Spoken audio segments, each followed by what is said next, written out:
Bem, eu vou falar sobre um pouco sobre programação linear, certo? Voltada para otimização usando a ferramenta do Octave.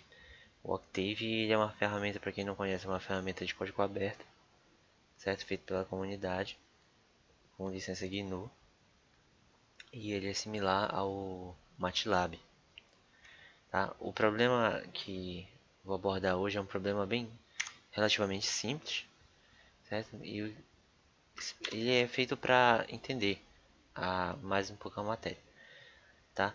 E o que se consiste o problema? São 5 moradores numa casa e eles são usuários da internet. Cada um vai usar a internet para alguma finalidade, certo? E eles querem contratar um plano de internet aqui que atenda a necessidade deles, obviamente, mas que eles economizem ao máximo, certo? Então, é, a tabela se dispôs da seguinte forma, tá? Ficou o usuário A, B, C, D e E, tá? E os usos ficaram divididos entre streaming de vídeo, redes sociais, jogos online, mensagens instantâneas e sites diversos, tá? E como é que isso é organizado? O usuário A, ele passa 4 horas usando streaming de vídeo. Depois, rede social, ele não usa. Jogos online, 2 horas. Mensagens instantâneas, 3 horas. Site diverso, 1 hora. Ok. E, e a hora de uso mínima desse usuário A é 6 horas. Ou seja, se for somar isso aqui dá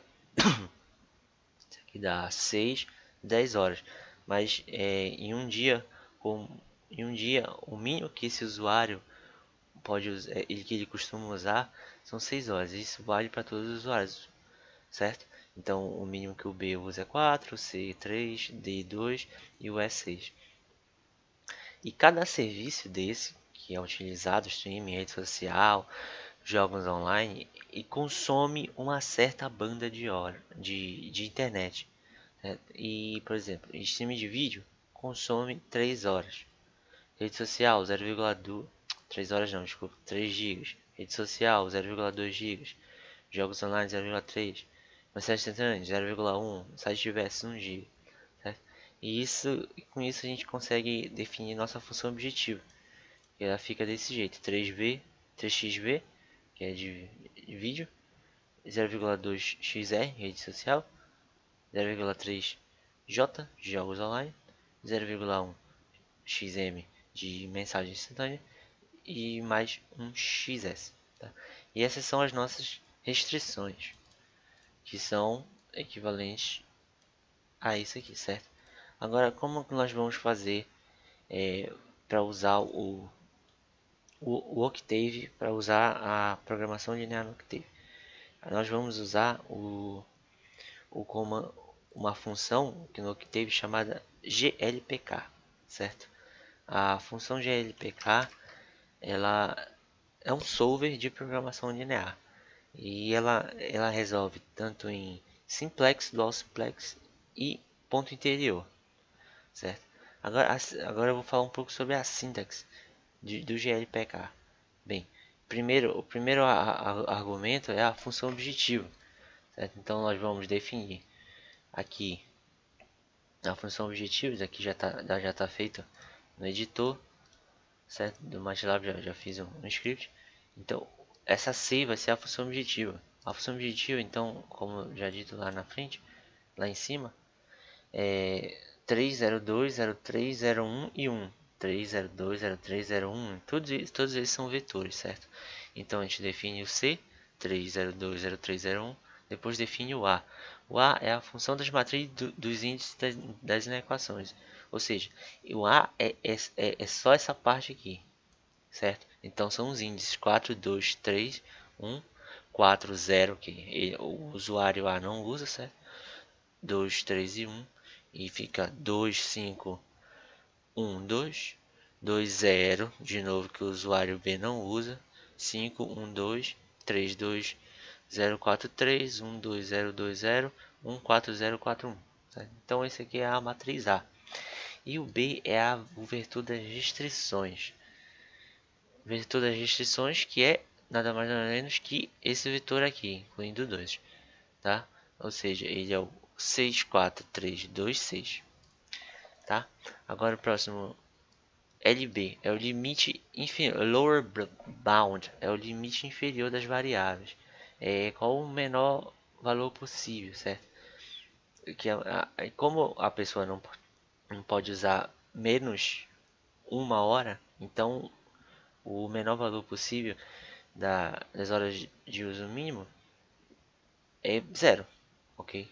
Então esse é o valor. E o maior valor possível não tem, ela pode ficar usando quanto ela quiser. Por isso que o upper bound, que é o limite superior, a gente bota como vetor nulo, certo? C-type ele define o tipo de restrição. Como assim? Se for restrição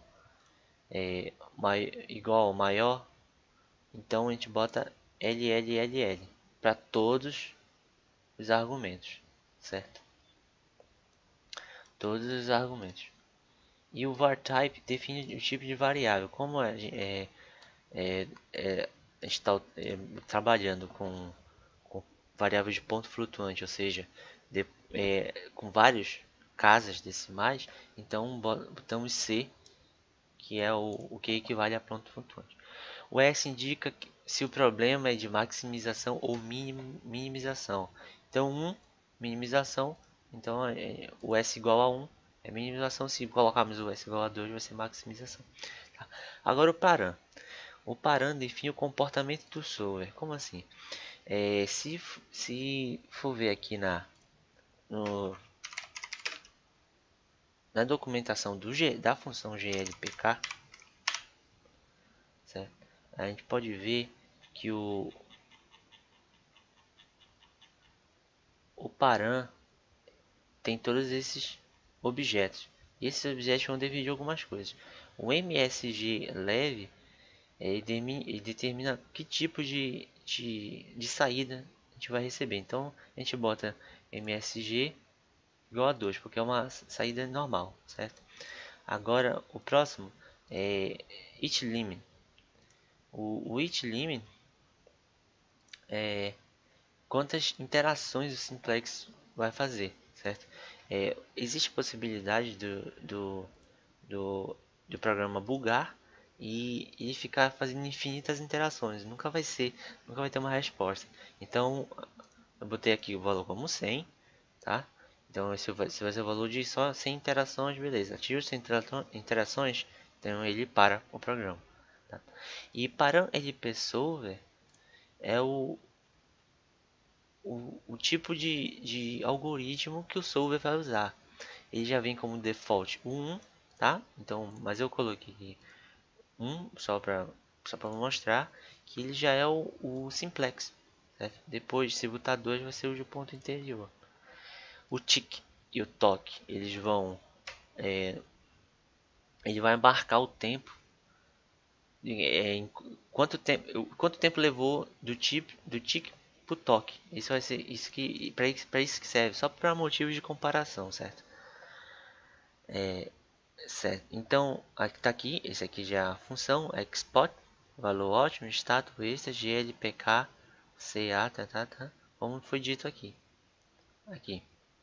Então, bora executar essa função. E antes, já está aqui pronto também o de valor de ponto interior, que a única mudança é que a gente bota aqui o param.edPsolver igual a 1, que era antes do simplex, agora é de ponto interior, então é param.edPsolver igual a 2.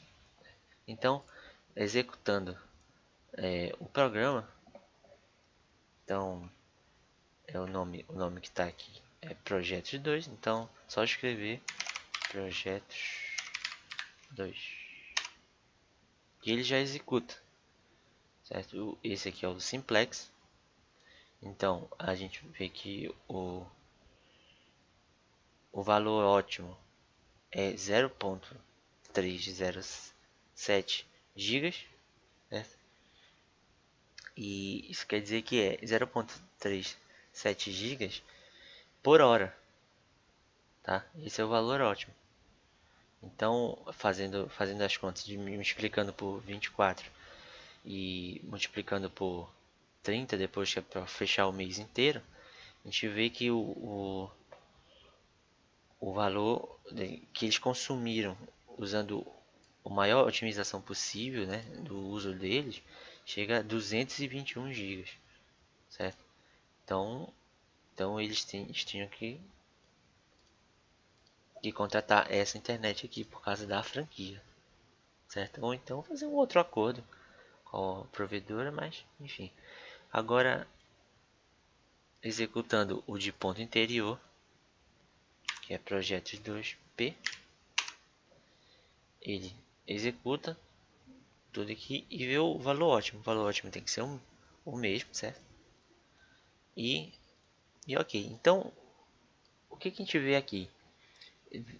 O TikTok, eles retornam isso aqui, Let's Time e tanana. Então, esse levou 0.00507 segundos, que é o simplex. E esse aqui 0.02 segundos. Aqui nesse caso específico, o simplex saiu melhor.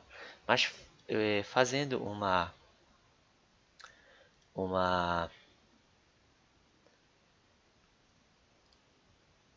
uma média de 30 vezes sendo executado o programa, eu cheguei na seguinte conclusão, que o algoritmo de ponto interior ele vai se sair melhor, fazendo uma média, executando 30 vezes os programas e fazendo uma média, ele se sai ligeiramente melhor.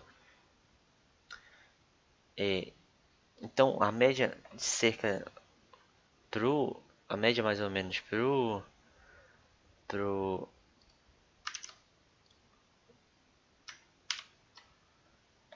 simplex é esse valor, é 0.05587.